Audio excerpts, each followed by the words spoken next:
Welcome back, everybody, to Real Time for the Real Everyday Movie Fan. I'm, of course, Josh Williams. I'm Ryan Murphy. And I'm James Jordan. Thank you so much for joining us here. And we want to thank and welcome Ryan for joining us. He just woke up from a nap. He's got obvious bedhead going on. But thank you guys so much for joining us here today because we're here to give you our breakdown and thoughts on the DC slate that James Gunn just released earlier today, wasn't it? Or yesterday? It was yesterday. Earlier today, yeah. Oh, earlier today. Okay. No. Yeah, no, it was yesterday. Yeah. It was yesterday. Okay. My days are all kind of foofied around. But we're here to give you our thoughts, what we liked about them, what we didn't like, what we're excited about. But also the big thing I want to discuss is what is missing from this slate. Because it's a pretty steep slate, I think we can all agree, right? But there's certain things that I think we're missing. What do you guys think? I'm more confused about what because basically he said something about I have left the door open for Gal, Ezra, Jason, and Zachary to reprise their roles. I didn't say that in the first video, but it's like, okay, are you rebooting or are you going to have these be Elseworlds if they continue in those roles and make like because they number threes? Yeah. Now one big thing is you could keep Ezra because Flashpoint. Now Zachary Levi's what I found interesting is that they've never officially brought someone in from the DCEU into his shows. They've always referenced things, and maybe they could get away with that because Henry Cavill was in it. You saw his suit, but you didn't see Henry Cavill. That was actually Henry Cavill, though. I know, but they did that. I think you didn't see his face, so you can always work around that. Technically, I don't like how you could do that, but you could theoretically get away with it. Theoretically. But James, what about you? Like when you saw the list or you heard James Gunn talking, what was your initial thoughts? And we'll get into the entire list right after. My first thought was meh. Yeah. My thought is still meh. I've not been a fan of the way DC has handled their slate of comic book movies over the last decade and a half now. Mm-hmm. Because Man of Steel was 2008. 2013. No, 2010. 2012. Anyway. It was 2013. Jesus. Okay, sorry. Anyway, I've not cared for the way they've handled things. And truth be told, I'm not a huge James Gunn fan. I enjoyed his take on Suicide Squad and Peacemaker. But that's like a different kind of tonal sort of storytelling to what I want out of a lot of DC characters, especially Superman. I'm very iffy on what they're going to do with Superman. I haven't liked what they've done so far. And most of these projects are just kind of like, I have no dog in that fight. Right. There's two that I kind of have some thoughts on, but they're primarily negative. So this is not going to be a fun one for me, but I think I'll have more to say during the sort of part where we talk about like what's missing, because like, right there, I don't know, man. I don't know about what they're approaching here and like what they're trying to do. So yeah, and my initial thoughts were I don't know. I'm still feeling the sting of Henry Cavill not returning, mainly and Henry a few Cavill other things that you didn't like. And Gal Gadot. You're the closest thing this group has to a Snyder fan. The closest, yeah. I'm a Henry Cavill fan as Superman. Yeah. But also Gal Gadot, because she's not returning either. I mean, now they never officially said it, but she's not back. I think she's done too.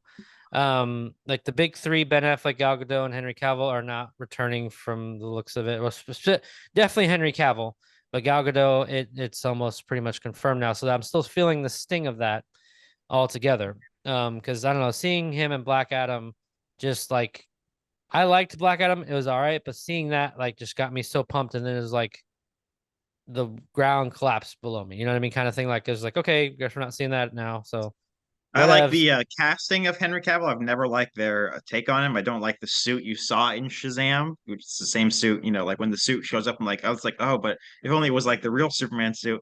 I'm excited to maybe potentially see Superman back in a more classic looking outfit with not a fucked up S. I swear, if they put underwear over his outfit, I'm gonna. Should be. I'm sorry. It's interesting you say that. Over his outfit, it's so stupid. There was a poll today on James Gunn the day after the slate We're gonna take forever to get to the slate, guys. In case you were wondering, this is your first time tuning in. But there was a poll today that James Gunn posted that says, "Do you want the red trunks or not?" And he put a poll up, and he then followed up by saying, "Just so you know, this is not for real. Like, we're not going to decide based on a Twitter poll." And I'm like, "Why not? That shows you what people want. It's not even close. 60% want the trunks, only 30% don't." But I mean, on Superman and Lois on TV, it's he doesn't wear the trunks, and he still looks much more classic than Henry Cavill did. He's wearing a classic bright blue tight suit.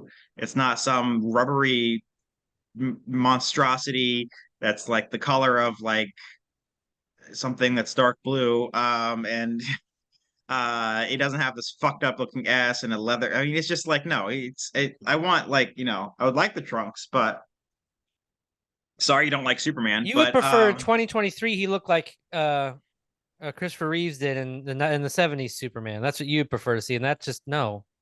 Sorry. Sorry you don't like. Not... I'm sorry you don't like Superman. Like, if it's not your No, character, I love it's not your Superman. character. The outfits Okay, were well, stupid. no. Even Adam West Batman. Come on, no. Like this, I mean, Adam West's Batman is awesome, but the costumes are dumb. Come on, let's be real here. Well, that's what about Ben Affleck as Batman was closer than anybody else ever did to that original classic costume with the gray spandex. Yeah, Ben Affleck's Batman outfit, the gray one, I loved it. Looked awesome. Anyway, let's continue on here, guys. But Superman and Lois, interestingly enough, is continuing on so everyone's like the Arrowverse is dead, the DCEU's dead.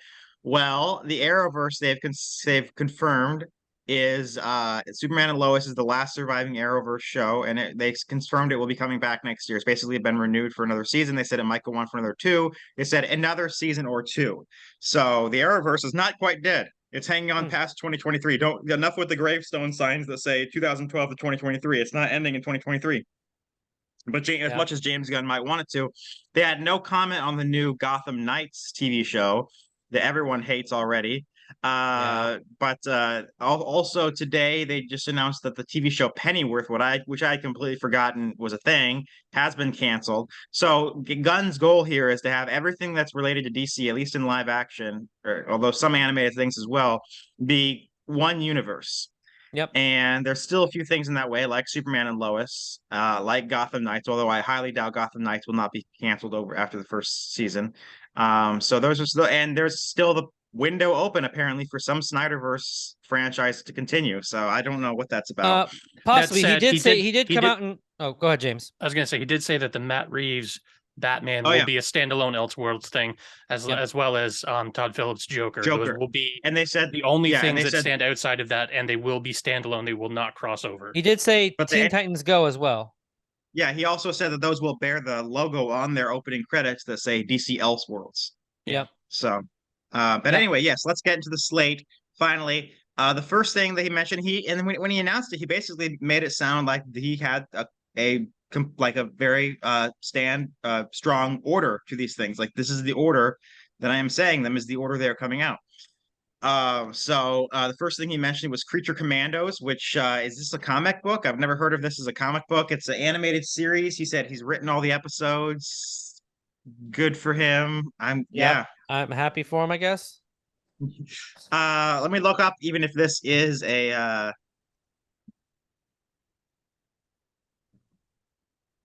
comic book. Creature Commandos are a fictional DC Comics team of military superhumans originally set in World War II. Okay, it's a comic book. This reminds me of a long time ago, a movie that was announced called Guardians of the Galaxy. And when that was announced, I was like, what the fuck is Guardians of the Galaxy? That was my initial reaction. What the fuck is Guardians of the Galaxy? I had never heard of it as a lifetime comic book fan.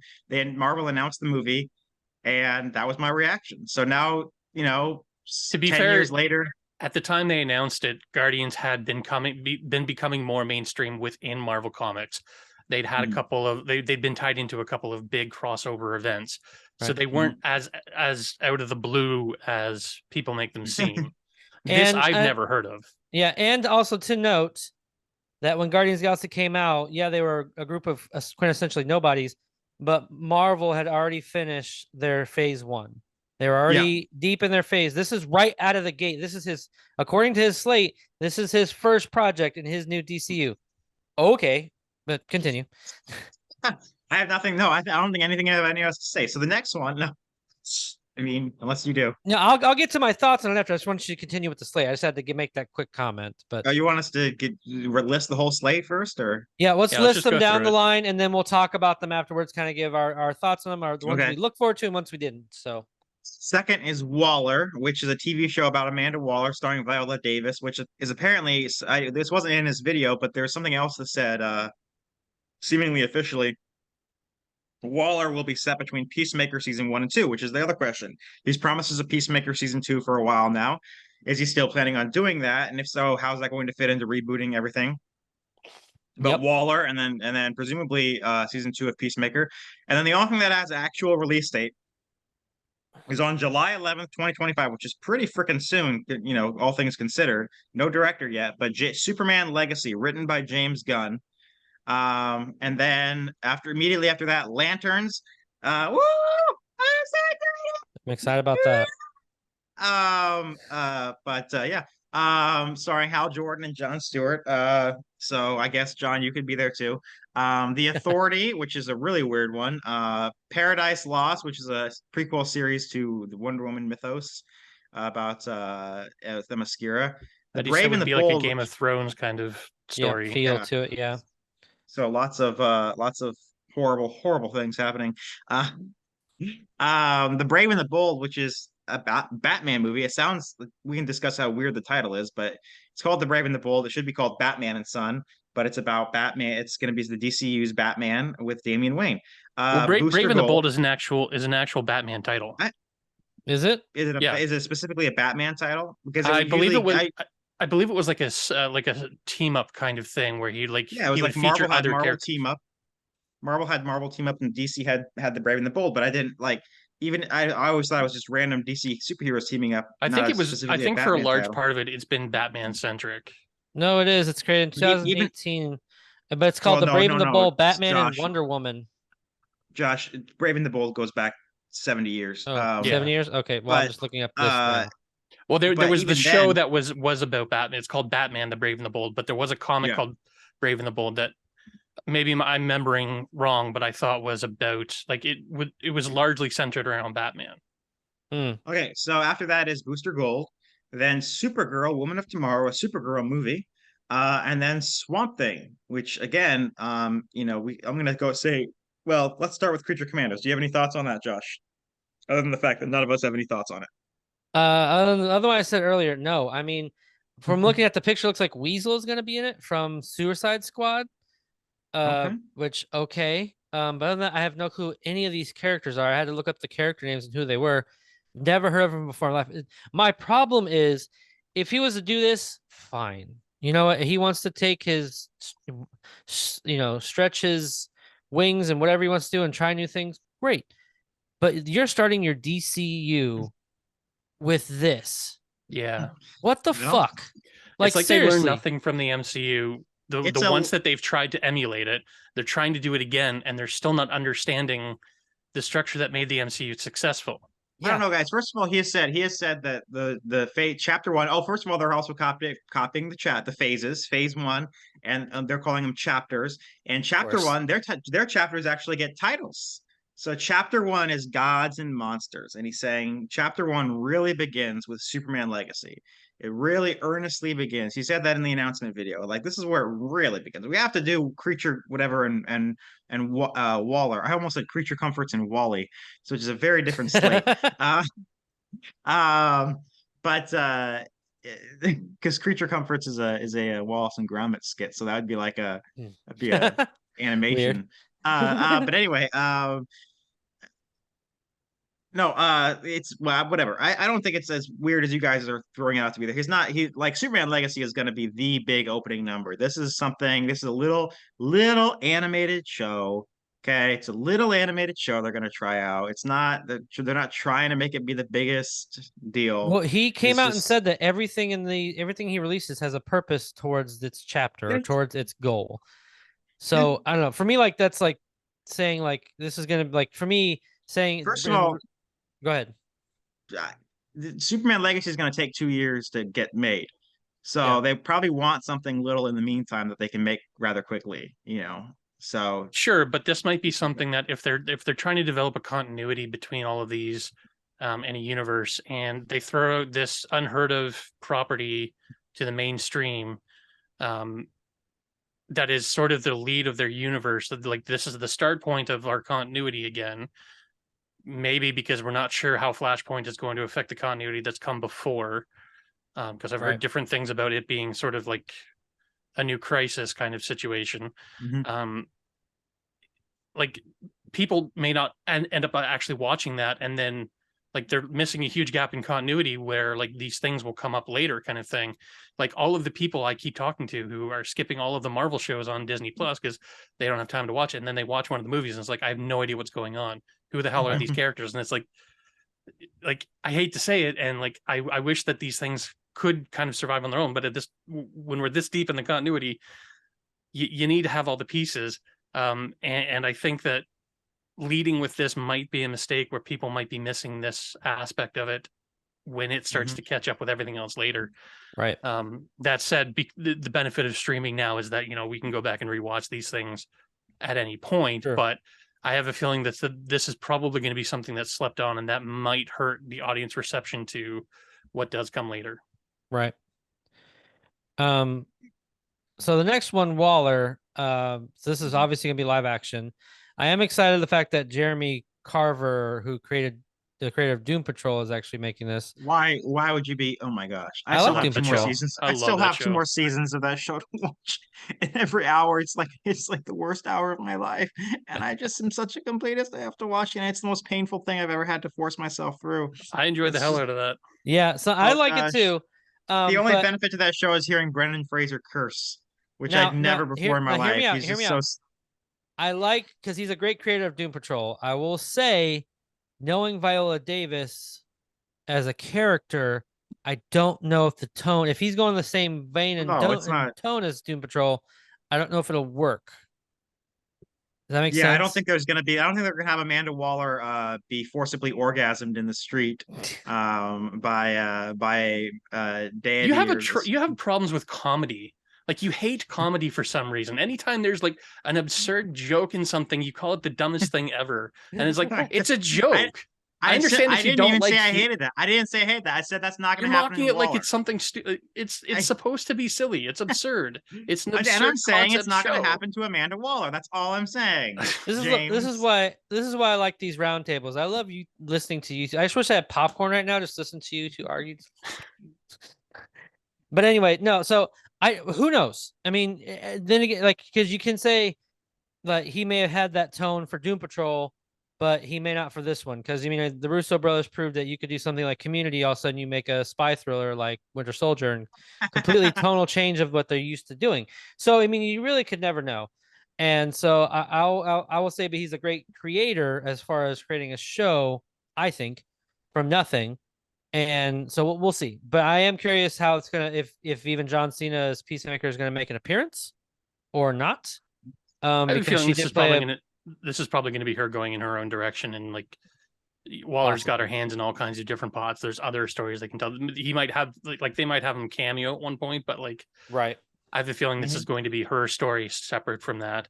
And I mean, think with Viola Davis has yeah. been one of the few lights in the DCEU that's been consistently good in her role. Like, she is consistently good as this sort of like semi-villain character. This Yeah, I won't love even her call as her an Waller. anti-hero, but she's been outstanding as Waller. So I will say I love her as Waller, but the lady, the woman who played Waller in Arrow universe, I really love her. Okay, I was literally just about to comment, and I held myself back because it's not really that important. But I was like, she's not fat enough.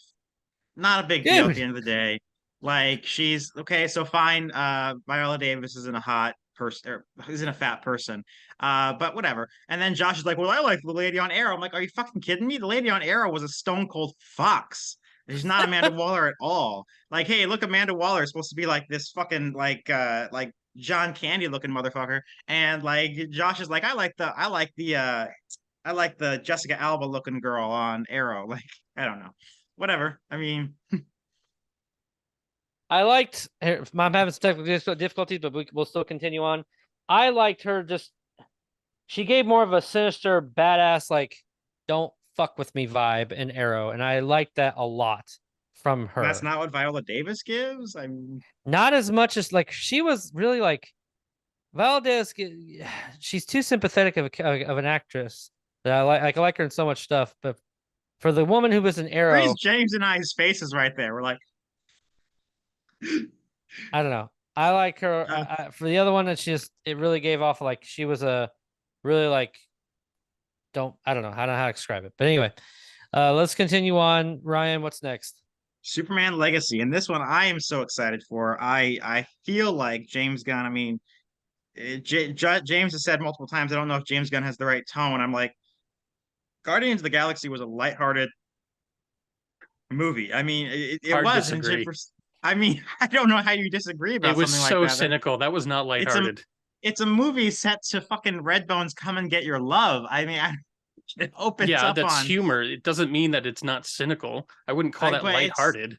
it's it's a brightly colored, I think lighthearted. I think that James Gunn has his head in the right space, and James, I know exactly what James is going to say. James, about Snyder's take is that Snyder is someone who does not believe in altruism. Why the fuck are you making a Superman movie? And I think that I think I can imagine, I like James Gunn talking about whether or not he's going to bring the trunks back. Even the fact that he's even asking that tells me that he's thinking his mind is much more in a more silver agey, bright and chipper guy who, like, I can hear the John Williams trumpets already. Like I'll put it I this way. I'm willing to give this the benefit of the doubt. I will go and see it, as I've seen every other Batman film until the follow-up to Man of Steel. I am not that enthused about his writing style up until this point, any of his movies up until this point. They're fine movies for what they do, but I don't think that they give me any sort of hope. Even Guardians of the Galaxy, which again, I'm not going to call lighthearted, I'm going to call it cynical as fuck. Superman should not be cynical. He shouldn't. That's like, he's the exact opposite of cynicism. He is hope personified. And nothing in James Gunn's repertoire gives me any sort of hope that he can pull that kind of thing off. Now, Josh's point earlier about the two guys, who did a comedy and then went off and made Winter Soldier, being the Russos, and then ended up making some of the, more impactful films in the Marvel Cinematic Universe. There are examples of people who sort of change genres and proven themselves, but I've seen enough of James Gunn's films and his writing to know that, like, it's fine for what it is. I enjoy Peacemaker. I enjoy a bunch of his movies, but it's not. It doesn't give me hope. I think, I mean, when I watched the end of Guardians of the Galaxy and the Jackson Five's "I Want You Back" comes on and the starship flies away and the family has found each other, and well, she says, "We'll follow your lead, Star-Lord," and then I don't know how much more hopeful you can get, and if that doesn't make you hopeful, I don't know that anything will. Now, I mean, that's the closest thing they've come to Christopher Reeve flying off to dun dun dun dun dun. Like, so, but I know my point is merely I'm excited. We can disagree, but because I'm excited enough for the both of us, I think I'm really, my biggest peeve, honestly, at this point, it is Henry Cavill not coming back, because Marvel has essentially rebooted their some of their TV shows into the Marvel Cinematic Universe. And I know there's still some debate over whether or not it's technically rebooted. I don't know how you can say it's not after Charlie Cox showed up in the yellow suit. It's a debate for another time. But if Marvel can reboot the MTVU into the MCU with Charlie Cox and Vincent D'Onofrio, and Judi Dench can come back for James Bond after it's been rebooted, and Nicolas Cage can be in a Ghost Rider reboot as Ghost Rider. Like, I don't see why Henry Cavill can't show up in a Superman reboot, because I don't know how you're going to find anyone else who looks that much more like Superman. Like, it's like God carved him out of yep. wax to be the new Superman, and I'm just really perplexed as to who else they're going to get. I know you don't necessarily agree with Josh and I on this, but No, I'm I'm still glad they're excited. moving on. I think that I can hear the John Williams Hornets now. I think James Gunn stands a good chance of bringing back the classic theme. If not, it'll be something at least a little bit John Williams-y, Alan Silvestri-y, James Horner-y, and not so I'd be Hans fine with Zimmer-y. Silvestri if Silvestri did the score. He's done enough sort of like not Superman-ish, but like his repertoire tends to be lighthearted and so I don't know what else to say. I'm just sounding like a broken record now, but this is really exciting to me, and I can't wait to see it. I think we finally deserve a Superman film, because Man of Steel to me is not much of a Superman film. And I want my fucking bright colors, and we haven't seen a movie that begins with the word Superman with a brightly colored hero since 2006. It'll be almost 20 years, and I want to see that again. So Okay. I'm in the minority, and I'm okay with that. I don't care. I, for one, loved Superman. I feel like in 2023, or in now, it's impossible to connect with someone who's just pure hope without having any struggle. Like, he's just automatically a good guy. No, he didn't go through any trials, tribulations. Who said anything about him not going through trials and tribulations? Now, hang on. That's crazy talk right there. Yeah, that's not our point at all. Let's just gang up on him, James. I can handle myself. It's fine. Now, I loved Man of Steel because it showed him growing from where he was to then where he became in Justice League, as far as damage control of himself and how to handle his responsibility of being what he is. That's what I'm referring to. I mean, from what I've read and seen, correct me if I'm wrong, but when Superman started out, he just automatically, he's good to go. No nothing, no nowhere. Like, for me, yes, but Captain America, hang on. Captain America is that, but you also saw the struggles he went through to get to where he was, as what he really stand for. And even when Civil War happened, like, you could argue like his motives, but he felt like he was doing what was right. And I don't know, for me, like, I love Superman, but I also love the things that we saw from him in Man of Steel, and then by extension later on. Like, he was only one of the few things besides Wonder Woman that I loved, that I actually really loved seeing their progression as a character. Now we can always, go back and forth on the suit, but I am in huge agreement with Ryan that how Henry Cavill looked as Superman, like, he literally just, like, like Ryan said, God chiseled him, and with the jaw and the hair, and he's good to go. But that's me.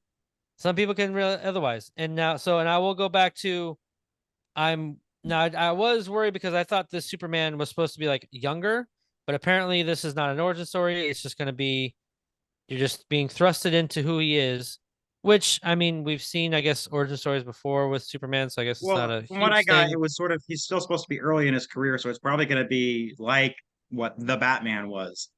And we can talk about how that compares to Batman when we get to the Brave and the Bold. We both have problems with that, Josh, but I think it's going to be like the Batman. So Superman Legacy is like Man of Steel, because that's kind of where he was. He was early in his days as Superman. He actually wasn't even called Superman at the time. I don't know. We'll see. I want to see who they cast. Man of Steel was an origin story. This is not going to be an origin story. It's going to be like the Batman. It's going to be coming into his career early on, but still, like. So he is Superman already. He's early as Superman. Okay, interesting. I would be okay as if they did exactly what Bryan Singer did and just recognize Superman 1 as being the established continuity, and then just continue on from there, along with the John Williams.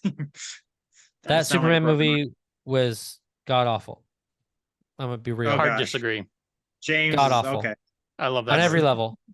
Sorry. Here's the thing about that I was thinking about what I want from this movie, and I want the bright colors that Bryan Singer gave us. I want the John Williams thing that Bryan Singer brought back. I want a lot of what Bryan Singer did. But when Superman Returns came out, Kevin Smith had a really good take on it that I feel like was like, first of all, Superman Returns bombed, or didn't bomb, but was financially disappointing, and Man of Steel made money. Now, granted, all the movies with Superman after Man of Steel, Batman vs. Superman and Justice League, bombed, but initially, Man of Steel made enough money to justify creating the Snyderverse.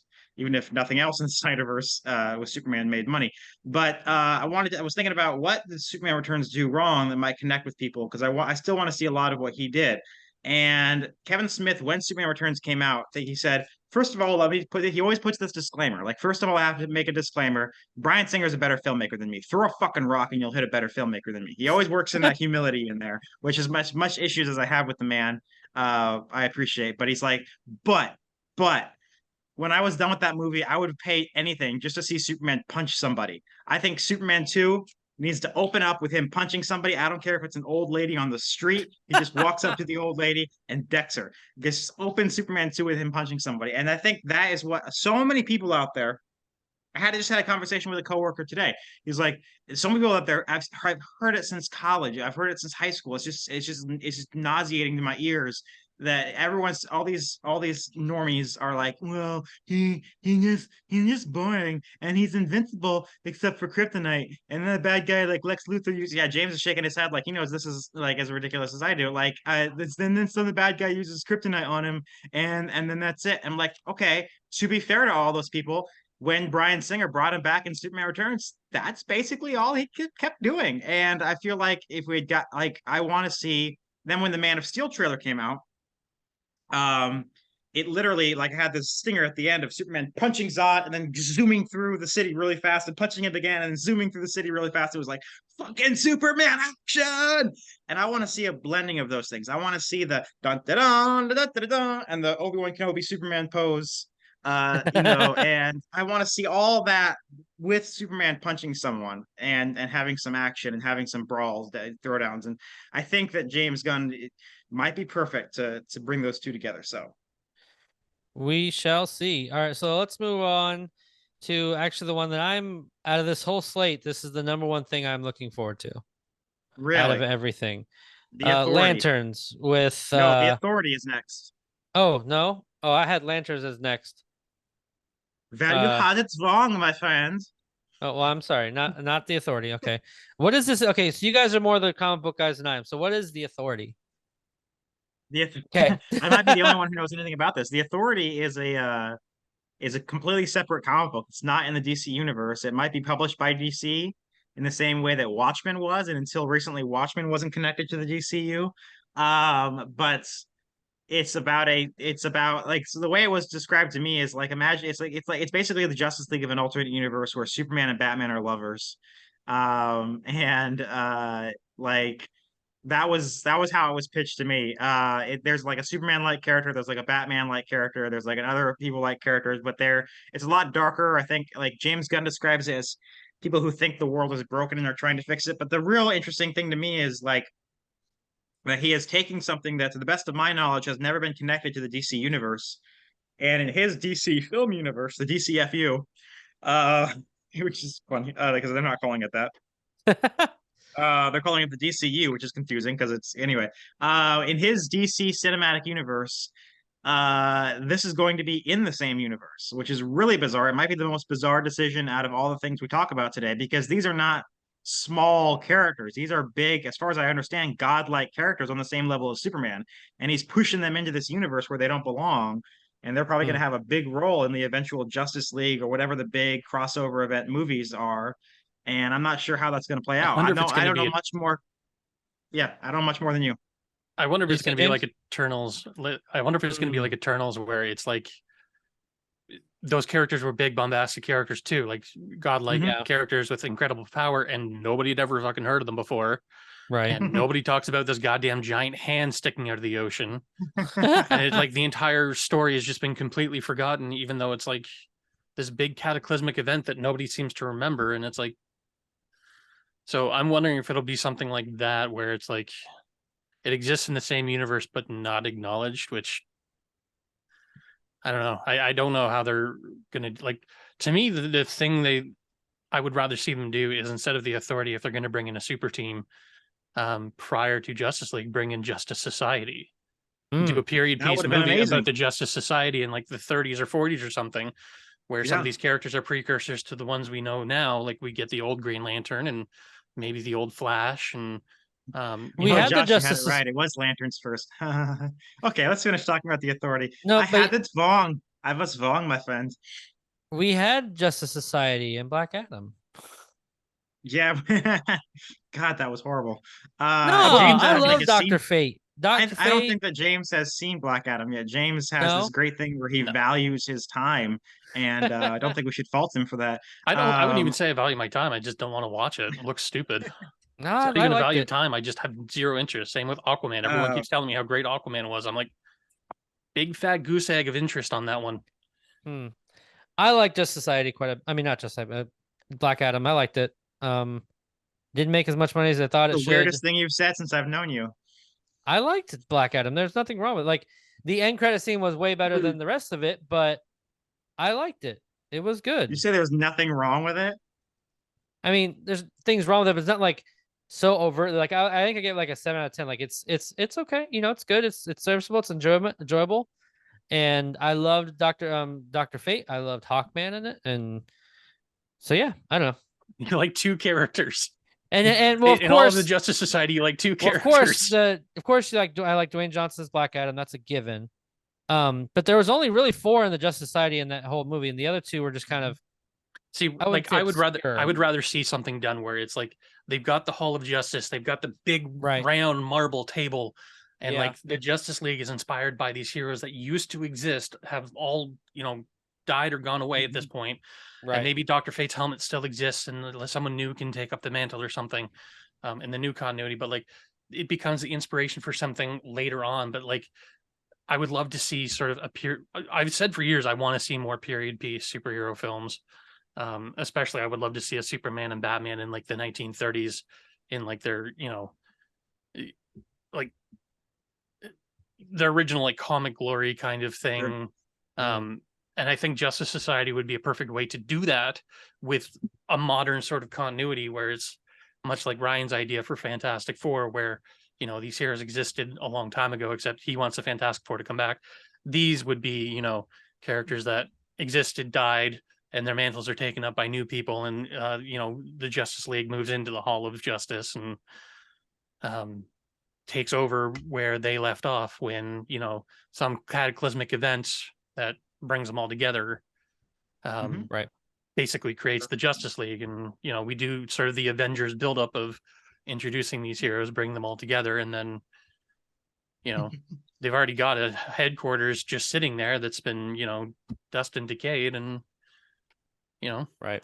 I don't know, I think Yeah, that would be a much cooler idea, but I'm not the one writing these, so Right. The authority. Yeah, I the have authority. Yeah. Yeah, I don't Whatever. know. Yeah, exactly. But Lanterns for me is the one after I listened to a Slate. Besides, like within his DCU, like this is what I'm excited about. Now I can't tell if Blue Beetle is going to be in his DCU or not, but I'm very I think it excited for depends that. on how But it does. yeah, But anyway, no, the Lanterns. I think for you, it's more like you like the fact that it's going to be like True Detective. I just like the fact that Hal Jordan's coming back to live action. Oh my gosh, I love Hal Jordan, and I love, obviously Ryan Reynolds didn't Well, do I it love it. justice. I love it. As long as they don't do like a buddy cop thing, I like the idea of a True Detective tonal where it's Hal Jordan and sorry, I can't John Stewart. speak right now.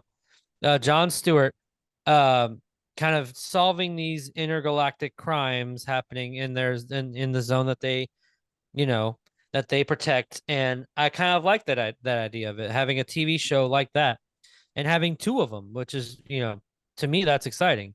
Because I love Hal Jordan. Hal Jordan's my favorite, but John Stewart is right behind him, if not right next to him, as far as the Green Lanterns that we have had. And to see them, 2 of my favorite Green Lanterns together, it just excites the hell out of me. So I will say I'm happy for that. I don't know. Have they? I don't think they've announced who's writing it. Mm-mm. Yeah, no. They haven't announced who's writing it or who the showrunner is. But I mean, either way, a lot of people have been crying out for a Green Lantern movie or TV show, and it looks like we're finally getting it. So Well, no, I don't know who these people are that have been crying out for Green Lantern TV. I think most people think that they've had their shot and it bombed. And as excited as I am for this, as a business perspective, from a business perspective, this is a stupid decision. I don't understand. Like, your movie bombed. Like we tried Green Lantern, it did not make money. You know what you do when something doesn't make money? You don't make more of it. Don't get me wrong. I'm happy they're this stupid. I'm happy that they're like that. They're it's this like it's kind of like Fox Lord should of have the taken Rings. your advice with Fantastic Four. I mean, first, Marvel can do whatever the fuck they want. Marvel can make a But man-shitting I'm just saying, Ryan, by that and they'll logic, make they money. shouldn't be doing a Fantastic Four. No, by that, but this is not Marvel Studios. Marvel Studios can do anything they want. If Kevin Feige came in tomorrow and said, "Guys, I want to make, I want to make a MODOK movie based on flatulence humor," and they'd get made like that. They are not, like you said before in this No thing. They are spoilers for not Marvel Quantumanium. Studios We yet. haven't seen it yet. As you guys have said repeatedly in this show, they are not Marvel Studios yet, and they do not like Greenland. Like it when like so it's kind of, don't get me wrong. You could like Lord of the Rings is another great example. Lord of the Rings is one of the greatest things that's ever happened to cinema. It was a fucking stupid decision to make 3 humongously budgeted films back to back without knowing how they'd do first. That was a garbage decision that happened to work out. Like this is the same thing. It could be amazing, but from a business standpoint, it doesn't make sense. So I don't know. I'm not the one making the decisions. I will agree with you, Ryan, that it's not the smartest business decision. That said, I do agree with Josh that there is a very rabid fan base for this, and I have heard from people who have been chomping at the bit for this for years. Even after the Ryan Reynolds one failed, they've still been asking for another crack at the egg with Green Lantern, and every time he kind of like is hinted at, they hinted at him in the Arrow universe, and nothing came of that. And they had a character they show hinted up at the Green Lantern Corps in Justice League. In the at least yeah, black they and had white. they had a Green Lantern show up in the Justice League Abomination, and he was on for like 3 seconds, and then that was it. We never saw anything about them ever again. And it's like, even with the business decision of that being a bad movie, like they're banking on a lot of risks with this, and like I don't think Green Lantern is as big of a risk as you think it is. I think it being a known franchise, it being somewhat in the zeitgeist. Iron Man was a big risk. Iron Man was a huge risk, and it paid off. Iron Man didn't have the history of already failing. No, but even with it failing, like there's still a rabid fan base looking for it. There's still enough general DC fans out there, and there's still enough people who are looking for more content like this. And even with it having failed in the past, I don't think it's going to be as big of, especially if it's on TV. Like TV is less risky than film, really, because you're not looking for that immediate boom of the box office. You're looking for the slow rollout, especially if it's showing up on streaming, because I think this is going to be an HBO exclusive. Yeah, I think all of their shows are going to be HBO exclusive. Streaming, we don't even understand how the models for that work, and long-term sort of streaming plans kind of end up benefiting them because people can watch it at any point. It's not like the theater where you have to go see it in the first 6 weeks of it being out, or you'll never see it again. I don't think this is as big a risk as you think it is. Well, I'm glad they're making it, like I said, because I just so excited. So let's move on, guys. But I want to know who they're going to cast as Hal Jordan, because I have fan casted this in my head a million times, and there's no one out there who's quite right. Say what? Nathan Fillion. I don't even think Nathan Fillion's as good a part as everyone thinks he is. Oh, everyone's wanted him for years. It's very difficult for me. The best casting choice I've ever come up with is Billy Campbell from The Rocketeer, and he's 60 years old now. So, I was going to say that's it's not going to work. Well, Nathan Fillion's old too. So yeah, but Nathan Fillion's still sort of an active actor. I don't think. What was the last time? So we saw The Rocketeer kid?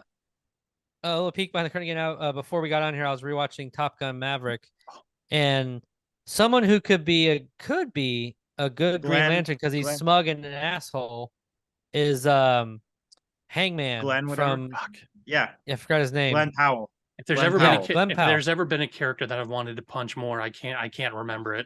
But that's the thing about Hal Jordan. He's such an asshole, and I think it'd be perfect. I think that Glenn Powell would not be the worst. Hal Jordan. I don't quite see him as Hal. But if they were to cast him as Hal Jordan, I would not go cry in my room. Like I could see it. But rock in the corner, drinking booze, just. But anything more on Lanterns, guys? I'm just really excited. It's gonna be fucking awesome. That's what's more on Lanterns. It's gonna be fucking awesome. Hal Jordan and Jon Stewart. I'm excited to see who. I'm curious to see who they cast. That'll be a big thing for me too. But now this one is I want to really discuss because apparently Paradise Lost is going to be a Game of Thrones-esque tonal type of show about Themyscira and like the birthplace of Wonder Woman. I'm having a problem with this because they're having a show about Themyscira without fucking Wonder Woman. So they had a show about Krypton without Superman. They had a show about Gotham without Batman. This Yeah, is and you saw hardly how new those went. ground. But that was at least centering Gotham around was a Bruce big Wayne. hit and was on for like 6 seasons. It What was are you still talking about? Okay, It was still that's centering fair. around Bruce Wayne, though. But Bruce Wayne was there. I guess, yeah, I forgot about that. That's like yeah. saying But Smallville without Superman, and it's like Krypton was on for a couple years. Yeah, just judge it who on what watched it Krypton? is. Who watched Krypton? Enough to get it the second season, I guess. But I don't know not me. anyone. But we are the target I don't know, audience. I'm None of us saw having a Krypton. I don't know if they're doing this because they're trying to figure out if Gal Gadot is going to still stay in as Wonder Woman or not. I don't know. All I'm thinking is when they say Game of Thrones, all I can think of is just murder, rape, being raped while being murdered, being raped while watching your whole family be murdered and burned, having body parts cut off while being I don't raped think it's and going to be watching like your family that. burn. But the tonality of it, I think, is what they're referring to. Besides that, besides all the sex and murder, like how it feels, I think is what they're trying to go for. Yeah, Like which to me is I don't know. the medieval style feel to it, like Sure. you'd see a medieval film. Ryan, Not if the you depressing. think the show of Game of Thrones is horrifying, you should listen to the audiobook when you listen to an old man. I've never watched the show. I've read the first book. Not read. Listen to the audiobook when you hear an old man describe a woman's labia where he's literally salivating into the mic. It is the most disgusting thing I've ever fucking heard. And that's why I've never read any of the books again. I just it's a depressing book series, but the fun game. I'm gonna do this one again one day when I read the book. So George, we go on tangents, people. That's what we do. We drink, we know things, and we go on tangents. If you read the book, it's like a drinking game. You take a drink every time George Martin gets a thesaurus out and has to describe Daenerys's vulva in a new way. So it starts out one way and then he describes it like that for 100 pages. And then he's like, I've used this word too many times. Let's get a different one. And then by about page 600, he calls it her sex. I never want to hear a man say the word glistening again. Okay. So. Okay. So, but anyways, so let's get back to the task at hand. What are you guys' thoughts on Paradise Island? Like, it's obviously not going to have Wonder this Woman. is going to be one. I'm kind of with you in the sense I don't give a shit. Like I'll watch it because I'm a completist, but I really don't give a shit. So maybe it'll be great. Maybe shrug. Yeah, and that's been kind of the theme I'm getting. Like I got one like ooh, and then a lot of times I'm like oh okay, like that. Well, that's been my overall thoughts on it. But let's just move on if we have no other thoughts because cool. We're getting a Themyscira show because I do love the island of Themyscira and like the whole lore there, but with no Wonder Woman, I hate to say this, what's the point? That's me. But anyway, The Brave and the Bold. Should be called Batman and Son. It's such a weird title because Brave and the Bold, even if it was a Batman themed book, it was Batman teaming up with Superman, Batman teaming up with Green Lantern, Batman teaming up with Power Girl. It wasn't just Batman and Robin. This is Batman and Son. This is what it should be called. The Batman's not even in the title. It's not even called Batman. I need to retract my statement on that because I've actually looked it up. And while Batman did have several issues, it was very much just a general team up book. So there is a new iteration coming out that's called Batman Brave and the Bold. There was a show called Batman Brave and the Bold, but the book itself was very much a team up thing. So yeah. But Josh and I feel we both have the same concern, which is one thing that I didn't care for. Maybe Josh did, but I didn't care for in the Snyderverse was they started off with Superman being young and Batman being 20 years older. And I thought, well, this is a great chance to get to start over. And what's James Gunn announced? We're having Superman be young, and we're having Batman already have Damian Wayne. And it's like, okay, so we're just skipping past Dick and Jason and Tim and everything. And we're like, I want to see what I think Josh wants to see, and what I think James wants to see is maybe go back to the beginning and get to see the whole history play out of all these characters and like get to see the Titans form. I would be open here real quick. Sorry, Jay. I know you guys just real quick, and then I'll have James go. I would be open if we jumped in as Batman as Bruce Wayne as Batman, and Dick Grayson's already Nightwing. Like we have maybe some background of him as Robin, but we'd have either like Jason Todd or James's favorite Tim Drake. Tim Drake as Robin, and then all of a sudden his son comes into play from. But if we're gonna bring Damian, you have to bring Ra's al Ghul in. You have to. Yep. That's one of the biggest parts of Damian's story, and so I mean I'm cool with bringing Ra's al Ghul in. I mean he's one of Batman's most notorious and biggest villains, but having it this late to where like it seems like Batman's not even gonna have. It's either he's not gonna have a Robin and he's gonna go get Damian Wayne, or Damian Wayne's already Robin and he's mentoring him. Like, I mean, just from what he gave us, there's obviously might be some stuff we're missing, and we'll have to wait and see. But from at the surface level of what he was told, what we've been told, it just seems like Damian Wayne is already Robin living with Batman. Yeah, it's like what the fuck? You just missed. You just zoomed by a hugely awesome story that you could have told. But go ahead, James. My idea for years has been that I wanted to have a Batman story that was, it's doing the same thing where it skipped past a bunch of it, but we're also we're telling that story as this movie's kind of progressing, and it's the relationship between Bruce and Tim, where Tim is trying to become his sidekick, but Bruce is still reeling from the death of Jason Todd. We see flashbacks of Jason Todd and all that. And the villain of the story is Red Hood, who we find out later in the film is Jason Todd. So we get this whole story of the two different Robins parallel to each other. Yeah. And Nightwing would make a cameo appearance, but would have his own standalone film. And in that we can get some flashbacks of him being Nightwing, because in my mind, Dick has always been better as Nightwing than he was as Robin.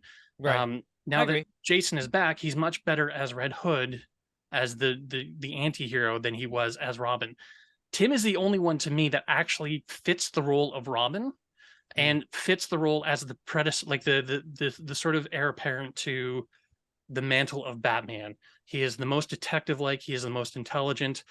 He's not nearly as athletic as Dick, but I still feel like, you know, he sort of represents a lot of the aspects of Batman himself. And I would like to see that sort of like his starting stages as Robin, figuring out who Bruce Wayne is and Batman is, and figuring out the dual identity thing.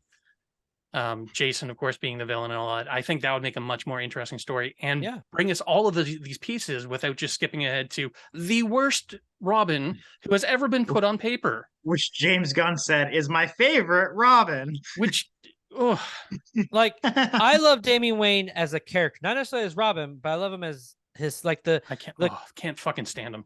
I love the conflict because he was raised by Ra's al Ghul, raised the wrong way, but now Bruce is, since it's his son, he is, I would say forced, but he can't just give up on his son. Like, he has to try and change who he is and what he's been taught, and he's been taught his whole life. So I like those animated films with him in it, with him and Damian Wayne. I love them. I love them so much. The problem I'm having from what we've seen so far is he said in the very beginning, I want to lay the groundwork. We're going to start, fresh and, really lay the groundwork for things for the future. How are you going to start a future with Batman in your DCU if you're already well past some of his best stories and his best sidekicks? Same thing Zack Snyder did. It's the exact same thing Zack Snyder did. To be fair, a lot of the things they're talking about with this, specifically Brave and the Bold, they're talking about it being the Bat family. This is introducing the Bat family. So if you're feeling a bunch of these elements are there, I just can't understand why you would start with Damian. He is the worst one. Right.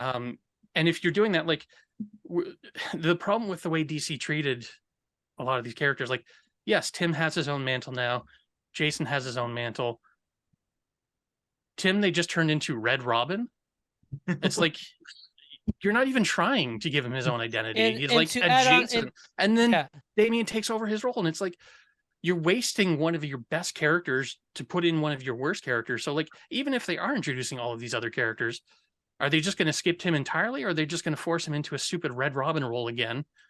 Like, if they give him a mantle, great, I'll be all for that. But, like, and the reason I guess I'm criticizing this more than what happened with Ben Affleck's Batman, like, you make a great point, Ryan. I mean, they did the same thing, but he was saying he wanted to make a plan for this to be a very long, just like the MCU, long 20 years of a plan, like you got 8-year plan for this one and you want to go further. To me, if you really want to do that, then don't do that with don't do with Batman what you're doing. If you really want something like that, then you can't start Batman like at this stage. Batman's going to be easily in his 40s, at least late 30s. And like for me, it's like if you really want to, great. I'm all for if you want to have like start them off young like the MCU did, or start them off at the original states and have them build and bring in new characters. Great, but it's almost like he wants it, but he wants to shoot shoot the gun early, or however you want to phrase it, like shotgun early.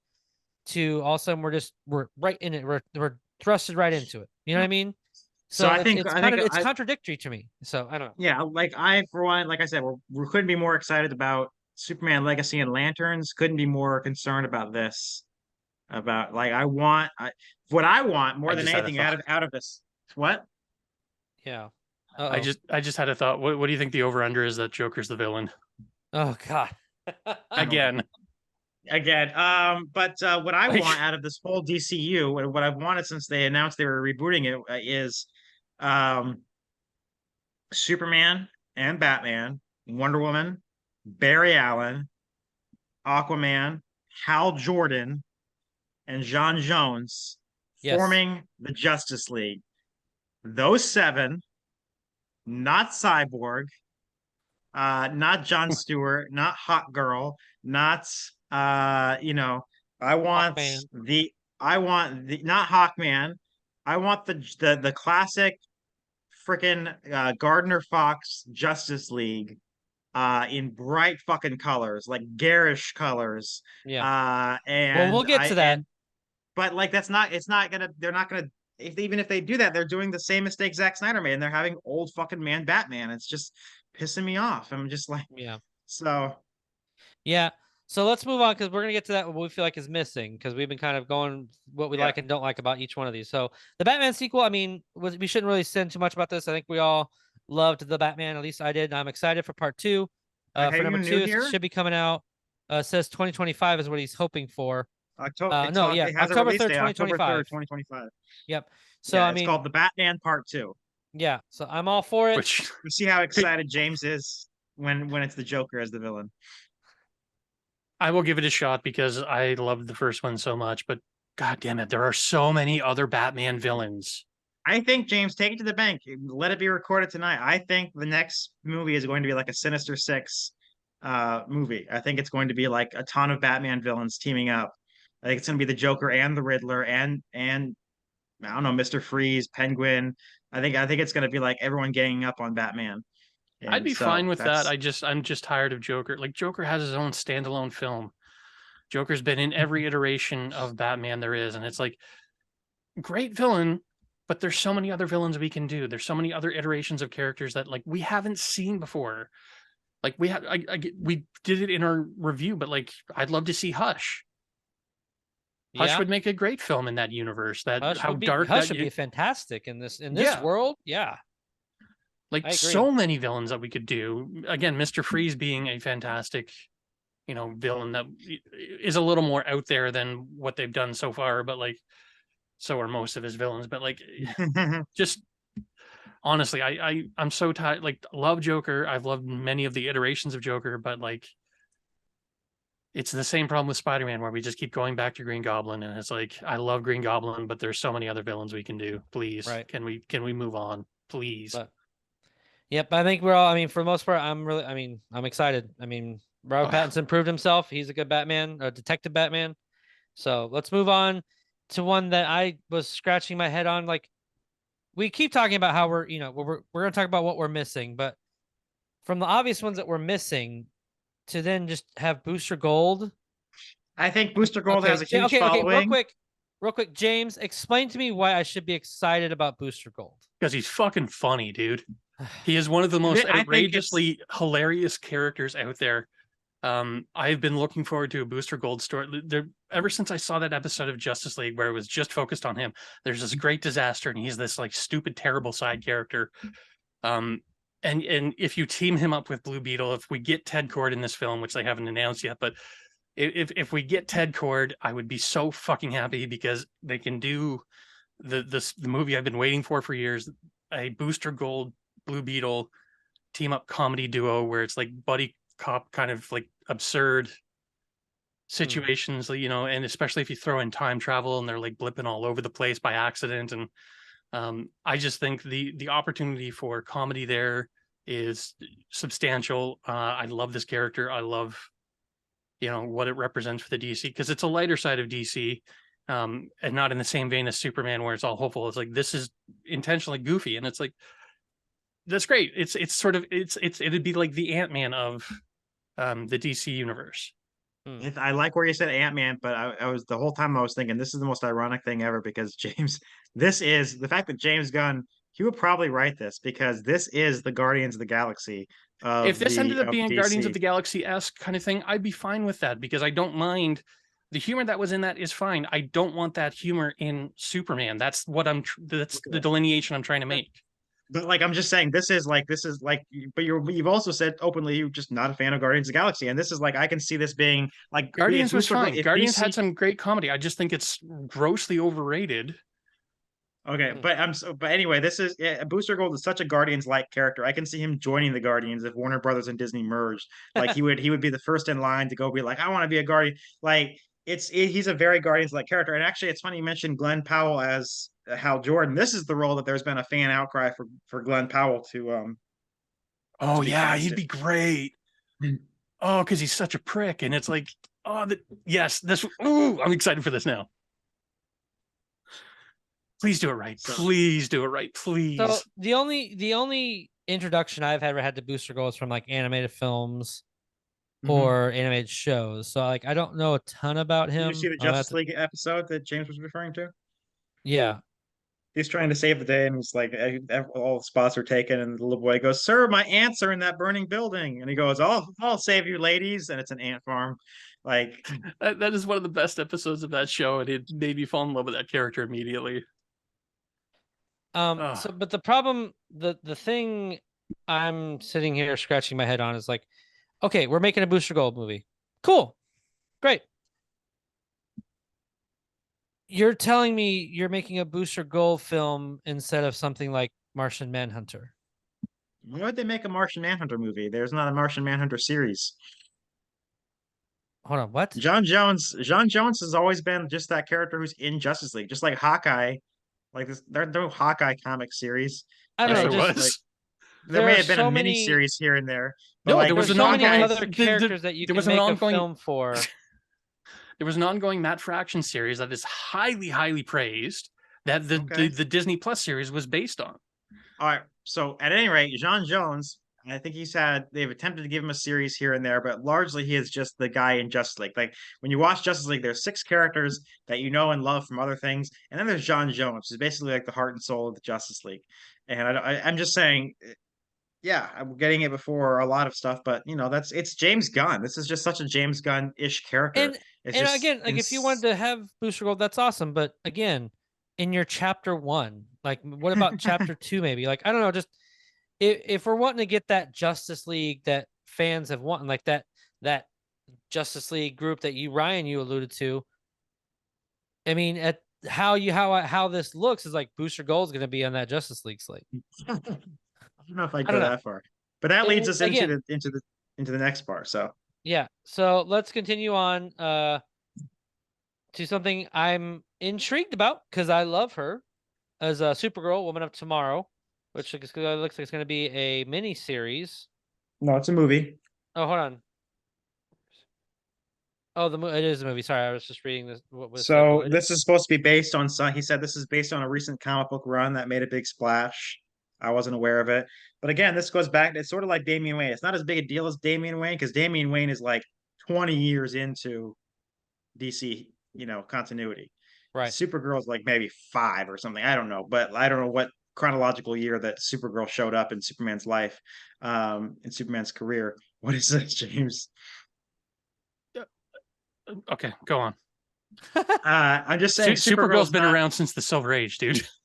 No, yeah, he meant like in continuity of Superman. Like Superman starts his career and like maybe 5 years into his career. Supergirl's older than Superman. I know, but she. Anyway, no, it's fine. Anyway, so this is not as big a deal as Damian Wayne showing up, but it's still like, really, I thought we were just Superman was just starting out. Now you're already making a Supergirl movie. Again, it's kind of like that chapter one. In chapter one, before there's a Justice League, you want to have Supergirl show up. It's not as big a deal as Supergirl becoming Supergirl before Superman became Superman, like they did in Smallville.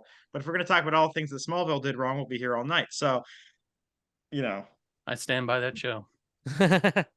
all 10 seasons. I don't care if they're bad. I love the fuck out of that show, man. I stand by it. As long as they go about Supergirl how I know her, which is, yes, technically Supergirl is older than Kal-El, but she got put in a stasis out in space. He grew older. She stayed the same age, so now technically when she comes out of it, she is younger The than modern he is. interpretation of her origin. That's the very modern one. That's In the the modern classic one, Silver okay. Age, she was born on Argo City, which was a piece of Krypton that was saved from Krypton's destruction, and she was actually born many years after Kal-El. So, and that sounds like, from what I've heard the description being, like what James Gunn might be going with. But the point is, she's it's weird to have her this early, and also keep going, Josh. Like, what's the character that you love? That's what I knew, and that's what I've grown to appreciate and like, is that Yeah. she was supposed to be the one to take care of him and protect him, but of course their pods got separated, and so now she knows more about Krypton than he does, so that's his connection to know more about his homeworld, but he is technically the more experienced superhero. So that's how I've always envisioned it, but now they're maybe going back to Silver Age, where she is, like you said, she's born and raised there, and then like, how does she get to Earth? Like, how does she? It's like a long fucking convoluted story. It's like, Okay.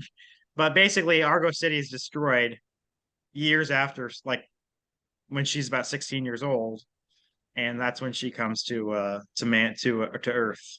Is it possible that that's what they're doing with the story, is that she's not yet on Earth, so she's not established as Supergirl yet?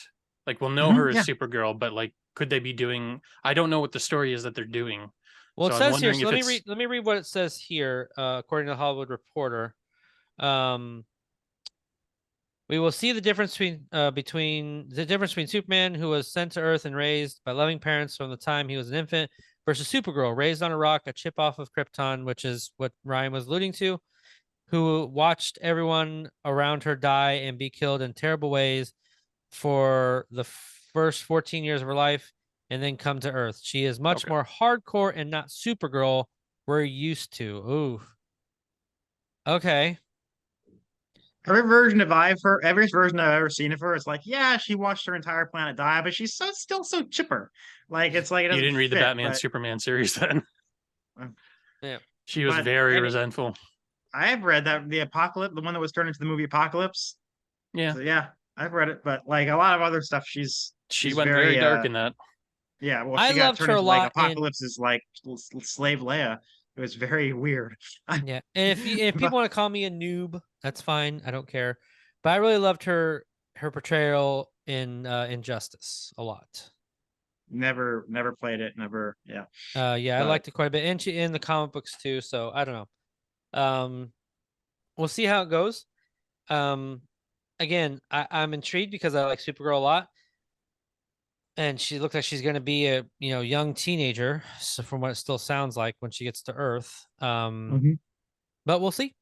So the last thing we got here, guys, which is something I actually am kind of excited for, is Swamp Thing. It's going to be a horror film, and it's to close out the first part of the chapter, which is very interesting.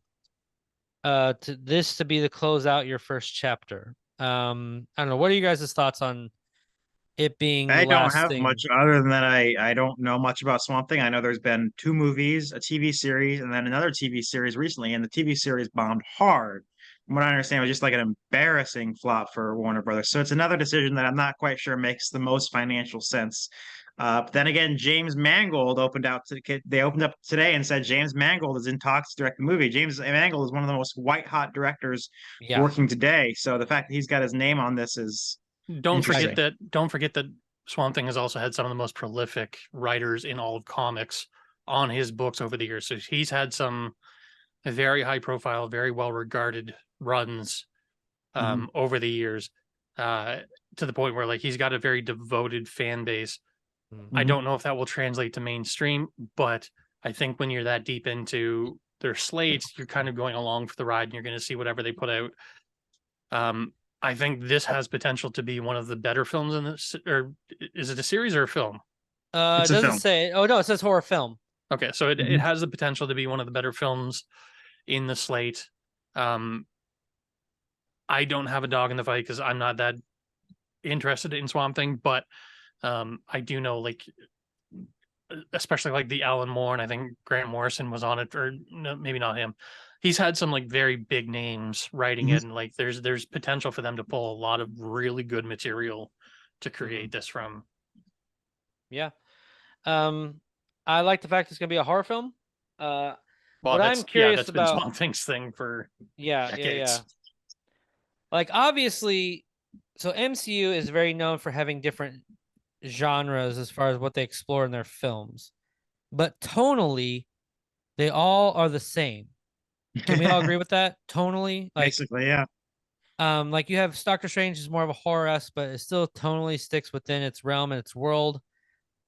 If you're gonna make this horror film, great, but I'm curious to see tonally what his DCU is. I think you can expect what you saw in Man Thing to be sort of a similar sort of tone. Okay. Interesting. Because they are very, very similar characters. People call them carbon copies of each other, but it's debatable about how much they kind of like they have the same origin, but like beyond that, they end up being very different characters. But I think tonally and within the scope of their like type of storytelling, they're very similar. And I think that's kind like not like Marvel went a little more hokey and a little more like classic horror film kind of thing. But I think that level of like horror within the MCU is what you can expect from that.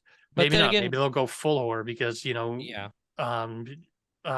Peacemaker and what's the Suicide Squad, the second one, went very, very gory. So like, yeah.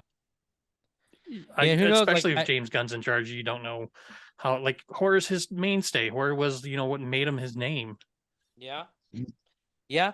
And we also got to remember the Man Thing was kind of in its own, it wasn't in the MCU proper, 8 whatever you want to call it. I think James Gunn's thing was made by the Scooby-Doo movies. So no, I see what you're saying. I'm not well, he did write the Scooby-Doo movies. That was one of his early things, but yeah, I mean, you script doctor a lot of scripts and you get credit on them, but like the things that made him famous were like Dawn of the Dead and Slither and like you know, his writing on that stuff. Yeah. So that's why I'm kind of wondering like if this is going to be the DCU, how you're going to do it tonally, because Man Thing was very different, but it was also not in the MCU proper. It was in the MCM, like me and Ryan like to call it, but it wasn't in the world. Man Thing was in the MCU. No, it wasn't. Yeah, okay, I've never heard that it wasn't in the MCU. I'm pretty sure it was in its own. Because it was. I'm pretty sure it was in its own. We'll have to go back and look, but I'm pretty sure it was in its own universe. Pretty sure. I don't know. We'll have to look. That's jump the comments, folks, if you know that for sure, or whether if I'm wrong or if I'm right, let me know. I mean, I do know for sure it was in the MCU. So in the world of like Iron Man and the Avengers, it literally opens up on a picture of the Avengers. That's the first image of Man Thing. And they're building towards Midnight Suns. Well, we suspect. Okay. Anyway. Then yeah, I guess I'm wrong. Well, I'm sorry.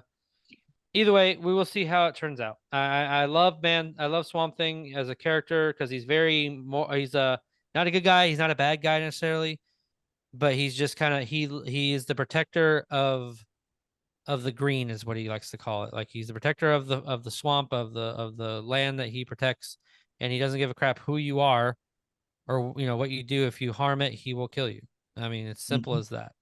And that's kind of intriguing to explore.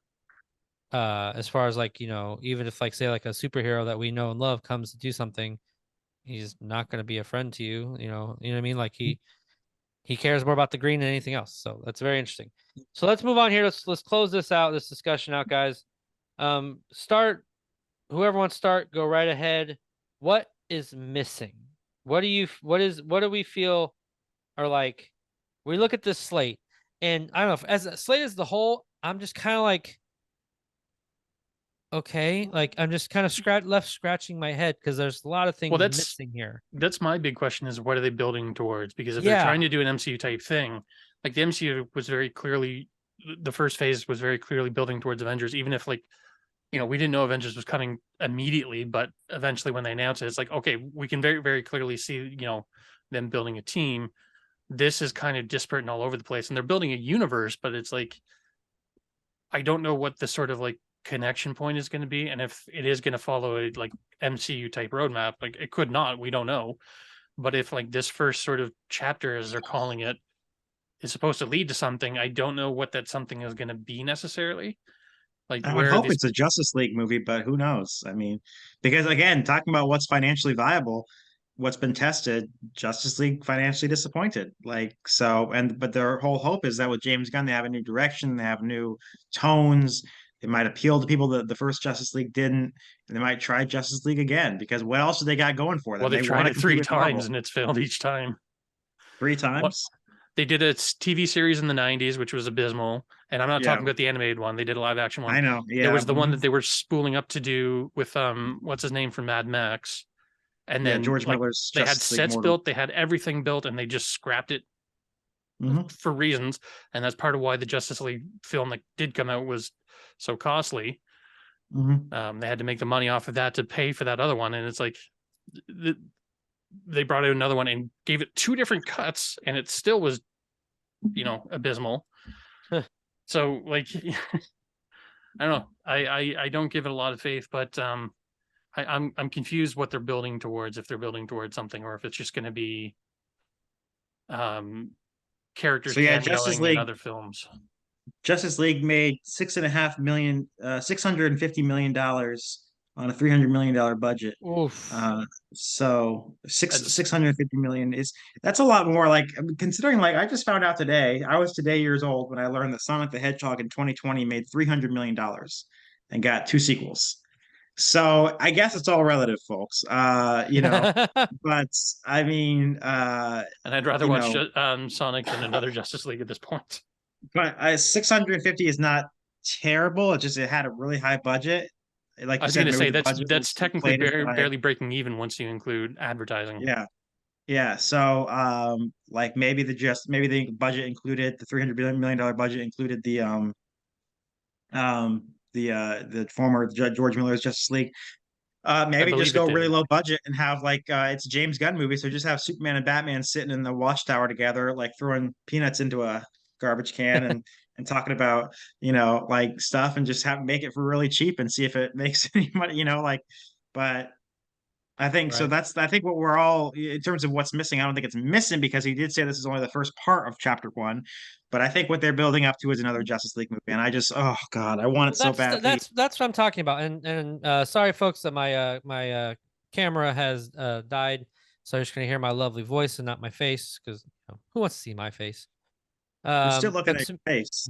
Yeah, we just have Tina's in there too to balance it out. But to me, what I'm talking about, like what's missing, is like this is.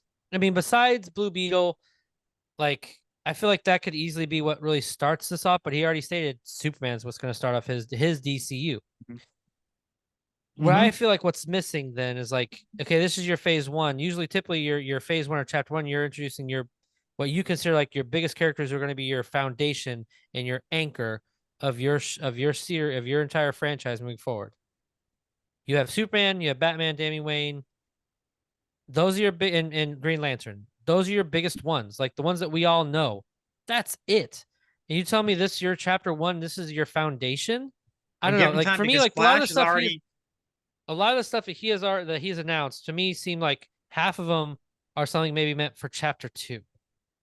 I mean, give him some time because Flash already has a movie coming out, so they want to probably wait on introducing Flash. Aquaman already has a movie coming out, so they probably want to wait on introducing Aquaman. So give him some time. We also don't know how Flashpoint is going to affect, like they've said, I keep hearing that, Flashpoint is going to be the reset point, but we don't know if that means that it's going to be a clean reset or if they're going to carry over stuff from previous elements. Right. Because again, they're waiting to see how Blue Beetle does. They're waiting to see how Shazam does. They're waiting to see how Flashpoint does, whether or not this stuff is going to be in the new stuff. So those characters might carry over.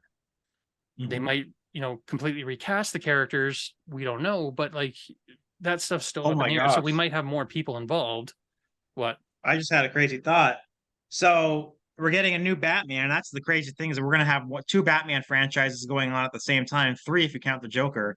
Like you can literally in 2025 go see Batman, and then the Brave and the Bold might come out the next year. It's crazy. It's going to be so confusing for people. But so that means we're getting a new Batman who will probably be about Ben Affleck's age, but it won't be Ben Affleck, or maybe it will be Ben Affleck. Maybe Ben Affleck will come back now. I don't know. But what I'm thinking is, so obviously the Flash movie is based on Flashpoint. And in Flashpoint, he goes into the Flashpoint universe, gets help from Thomas Wayne, and then he comes back into his universe and finds that things are the same but different. So what if in the Flash movie that's coming out this year, and they've said they've done reshoots with Ezra Miller, which is weird because like people were mad at them for working with Ezra Miller.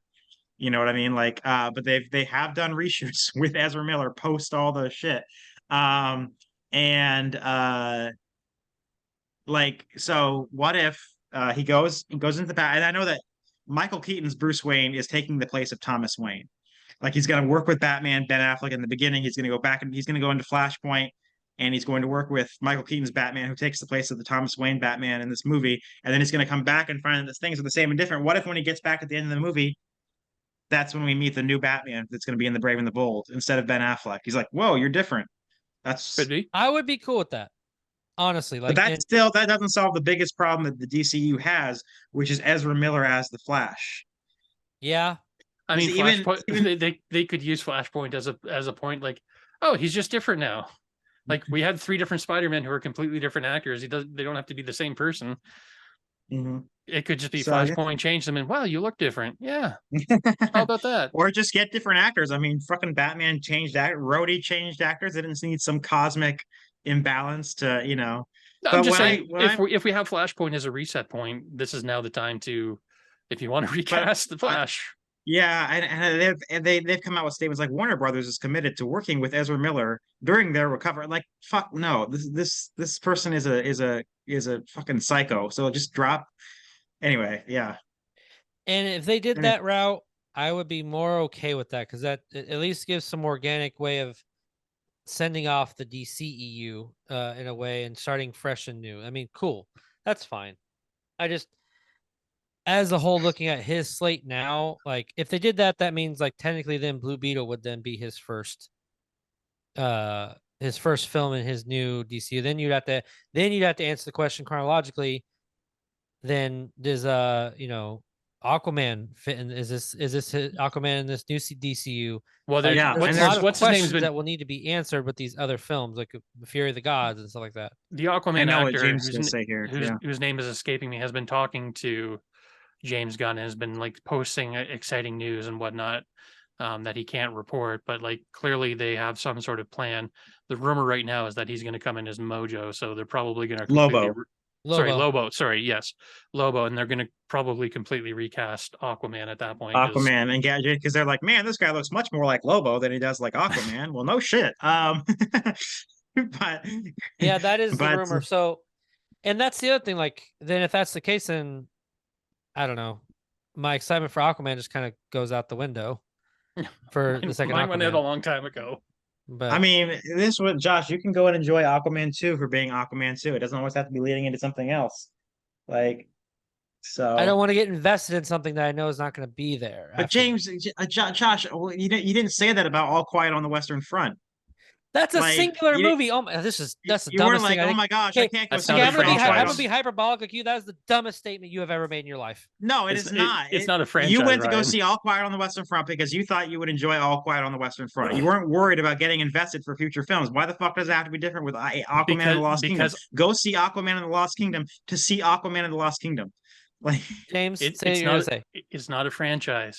Thank you. Aquaman is a franchise. They are developing a story through that. And if it ends off on a point where they don't wrap up the story, it's going to be disappointing. If Aquaman 2 ends on a cliffhanger, sure, you can come back here and berate me. Not But even if if it's a Aquaman 2 just cliffhanger. exists as Aquaman 2. Like, even if it's not, it doesn't have to be a cliffhanger for it to be an unresolved story. I don't Like, know. I'm We'll just, and see. if we'll see, but We'll see. yeah, uh, But like the same thing goes with oh my God, why Captain Marvel, not that, but Shazam. Thank you, Jesus. Talking to myself. it is Captain Marvel. You had it right, but But Shazam, like that's the other thing. I love him as Shazam, and I love the first one. So it makes me wonder how is this gonna even if they're gonna just completely recast and he's done, or it'll what? depend on how well the movie does. I guess. Mhm. But overall, guys, I mean, I think it's a very interesting slate. Well, I mean, there's still there's still stuff that like we talked about, Batman and the Robins and the situation with that, but like one of the things that Ryan brought up that I would like to see done, um, that I don't know how they're going to do is a franchise that's been totally just kind of, I don't even want to say neglected, but like they've tried several times and it's never panned out. Like Teen Titans. Like Yeah. the show is terrible. The cartoons were the first cartoon was fine, but it's a cartoon. In terms of Mhm. live action, we've never got like a good faithful Titans, and like they have an opportunity to start over.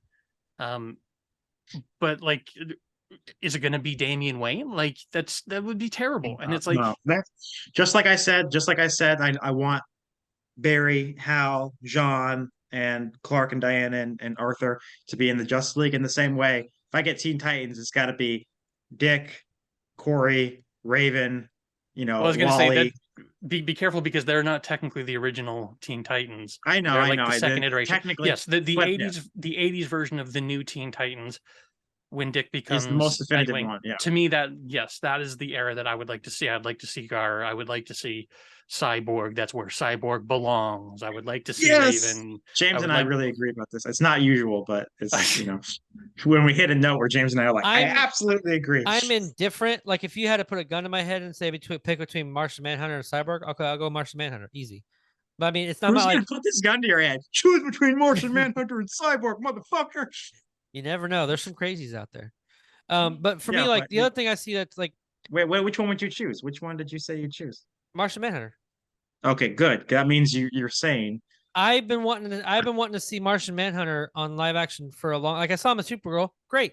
I want to explore. Like his story is so tragic. He was technically in Smallville.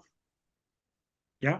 Yeah, but like his story is so tragic. I'd love to see that explored more, and we're not getting that. And even then, like if you want to do Booster Gold, okay, fine. I would rather see Firestorm before him. I'd like to see Firestorm's story before his because it's a very intriguing story. Triggered. More so than Booster Gold, who's some nobody superhero in the future who goes back in But time. Firestorm has more of a classic. Firestorm's been around longer than Booster Gold. He's I don't care. Booster Gold's fucking awesome. I don't know. But I mean, yeah. Or the Authority, or all these other obscure things. Yeah, the Authority's weird. That's my biggest, not my biggest concern. My biggest concern is the Damian Wayne thing, the old Batman. That's my biggest disappointment out of all this. But I'm also really weirded out by the fact the Authority is apparently going to be in the DCU. That's crazy. So that's my sort of, that encompasses my entire thighs. Those are the two that I'm concerned about. The two that I just can't get over my excitement is Superman Legacy and seeing Hal Jordan come back in Lanterns. Those are my two things that I'm like, right. And we will get more down the line, but this is his chapter 1, so I don't know. I'm something else I do want to see that we haven't even gotten in the MCU, and it's something that was sorely missed, in my opinion, in the MCU, is I want to see a team have a base and have them hang out and live there. Like we kind of got it in Civil War, but it's like Avengers Mansion was always a mainstay of the franchise. X Mansion is always sort of a mainstay of the franchise. And like I would love to see either the Watchtower or the Hall of Justice sort of be like, people can come and go and whatnot, but like I would like to see them like just shooting the shit on the couch once in a while, or like, because these are people. They're superheroes, but they're also people, and it's like these are families, and it's like I want to. Again, if we get it Titans, I would love to see them just hanging out in the tower and like to be fair, Cyborg, off in the corner. Get Kevin Smith to write it. That's literally Kevin Smith said, if I were to ever write a comic book movie, like he was asked if he was going to write and direct a Green Hornet movie, and I will almost directly quote him. He's like, if I were to make a Green Hornet movie, it would literally just be Green Hornet and Kato leaning against the Black Widow, not Black Widow, the Black Beauty, leaning against the Black Beauty, talking about pussy. And they're like, "Hey, I think there's some crime over there." And then they go and they walk off camera, and we don't even pan, and we just hear. And then they come back and they lean back and so where was it? Yeah, anal sex is different. Oh my God. To be fair, That's the a MCU, direct though, Kevin like, Smith quote. you're right. We never full on saw it, but I mean, like, they lived in Avengers Tower, most of them. Did they Then though? Avengers Tower got I'm unclear destroyed. if whether they, because to me it seemed like they just partied there the one time, and then Avengers Tower was basically destroyed. But that was I know exactly what you're saying, James, because that was the best scene in like the MCU when we just see the Avengers at the tower partying, trying to lift Thor's hammer, drinking beer But it didn't together. feel like a home to me. Right. And it like I want to see them in a place that feels like home, and that's why Titans to me is an opportunity. And I want to get Avengers Mansion at some point, like during these new Avengers films or something. Like, I want to like part of the fun of especially the Marvel stuff that always interests me was the side characters, and that these people had lives and they weren't just superheroes all the time. That's why I love Spider-Man. That's why I love the Spider-Man supporting cast, was because it was as much a part of the story as the actual superheroing. And I want to see, it doesn't have to be like wall to wall that, but just like nuances of that, little bits of that. And kind of what X-Men did. More than what X-Men, like I don't know. Yeah. It's a pet peeve of mine. It's something I would like to see. And if DC beats Marvel to it, great. I don't To me, care, to me, the only way a franchise can get away with that is if you made it into a TV show. You can't really necessarily do that with a film, because then you're spending too much time of just watching them hang around, and that can be great. But it doesn't have to be an extended. I'm not talking for like a 3-hour movie about them. No, just and I'm sitting not there saying that shit. either. But I'm talking like 2-minute sequences here and there where it's like they're clearly sitting down to breakfast when an alarm goes off and they have to run and get their costumes done. Like so what happened to the petty cash, right? This magnificent piece this is the last. Represents the last of the petty cash. Slow down. Chew your food. Anyway, don't start me quoting Ghostbusters. Yep. But that, all right, so I think we're gonna wrap it up here, folks. Thank you very much for watching and joining us here today. More important though, guys, what did you think of James Gunn's Chapter 1 of his new DCU? Are you excited? Are you underwhelmed? Are you overwhelmed with excitement? I mean, jump in the comments. Let us know what you're most excited for and what you're disappointed at, and just what your feelings are overall with his announcement. Also, if you like what you watched, hit the like button, subscribe to the channel so you receive all of our great content we have for you here on ReelTime. Again, that's all we have for today. And I'm Josh Williams. I'm Ryan Murphy. And I'm James Sheridan. Thank you for keeping it real. With ReelTime. I farted. Booster Gold, Booster Gold, Booster Gold, Booster Gold.